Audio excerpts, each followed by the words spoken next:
Assalamualaikum warahmatullahi wabarakatuh. Salam sejahtera untuk kita semua. Shalom, Om Swastiastu, Namo Buddhaya, salam kebajikan. Selamat sore. Izin memperkenalkan diri, saya Roro Mira dengan NIM 240574202079. Mahasiswi S1 Hukum Bisnis Universitas Dummuga Kota Mobagu, Sulawesi Utara. Dalam kesempatan ini, kita akan membahas topik yang sangat penting dalam hukum acara perdata, yaitu surat kuasa. Surat kuasa merupakan alat yang sangat esensial dalam proses hukum yang memungkinkan seseorang untuk memberikan wewenang kepada orang lain dalam melakukan tindakan hukum atas nama dirinya. Materi ini diambil dari buku Hukum Acara Perdata karya Yahya Harahap yang membahas secara rinci mengenai surat kuasa.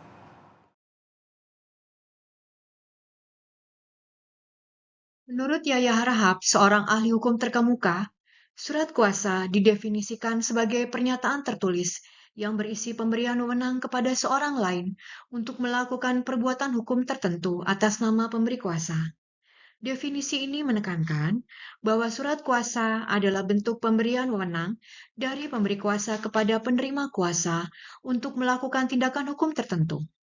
Dalam konteks ini, ada 3 elemen penting: pemberi kuasa, penerima kuasa, dan wewenang yang diberikan.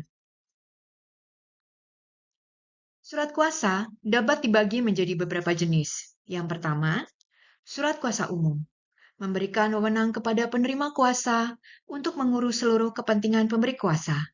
Yang kedua, surat kuasa khusus, memberikan wewenang untuk melakukan tindakan hukum tertentu, seperti mewakili pemberi kuasa dalam perkara perdata tertentu, misalnya gugatan perceraian atau sengketa tanah. Yang ketiga, surat kuasa istimewa, bersifat terbatas dan hanya dapat diberikan untuk tindakan tertentu yang sangat penting, seperti pengalihan hak milik. Surat kuasa ini harus berbentuk akta otentik. Yang keempat, surat kuasa perantara, biasanya diberikan kepada agen perdagangan, makelar, atau broker untuk melakukan transaksi tertentu. Dasar hukum utama surat kuasa diatur dalam pasal 1792 KUH Perdata. Pasal ini menyatakan bahwa pemberian kuasa adalah suatu persetujuan yang berisi pemberian kekuasaan kepada seorang lain untuk menyelenggarakan suatu urusan atas nama pemberi kuasa.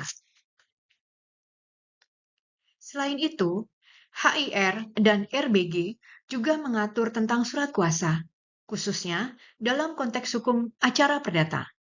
Ketentuan ini mengatur syarat-syarat formal seperti tanda tangan dan tanggal agar surat kuasa sah di mata hukum. Agar surat kuasa sah di mata hukum, ada 2 syarat yang harus dipenuhi. Yang pertama, syarat formal. Surat kuasa harus memiliki tanda tangan, tanggal, dan identitas yang jelas dari pemberi dan penerima kuasa. Yang kedua, syarat material. Wewenang yang diberikan harus jelas dan tidak ambigu. Jika salah satu syarat tidak terpenuhi, surat kuasa dapat dibatalkan dan dianggap tidak sah. Surat kuasa dapat berakhir karena beberapa alasan yang diatur dalam pasal 1813 KUH Perdata. Yang pertama, penarikan kuasa. Pemberi kuasa dapat menarik kembali wewenang yang diberikan. Yang kedua, meninggalnya pemberi atau penerima kuasa. Surat kuasa otomatis berakhir jika salah satu pihak meninggal dunia. Yang ketiga, penerima kuasa melepas kuasa. Penerima kuasa memiliki hak sepihak untuk melepaskan kuasa yang diberikan kepadanya. Akhirnya, sampailah kita pada akhir presentasi ini. Kesimpulannya adalah bahwa pemahaman yang baik tentang surat kuasa sangat penting dalam praktik hukum acara perdata. Pemberi kuasa harus memastikan bahwa wewenang yang diberikan jelas dan tidak ambigu. Penerima kuasa juga harus menjalankan tugasnya sesuai dengan wewenang yang diberikan.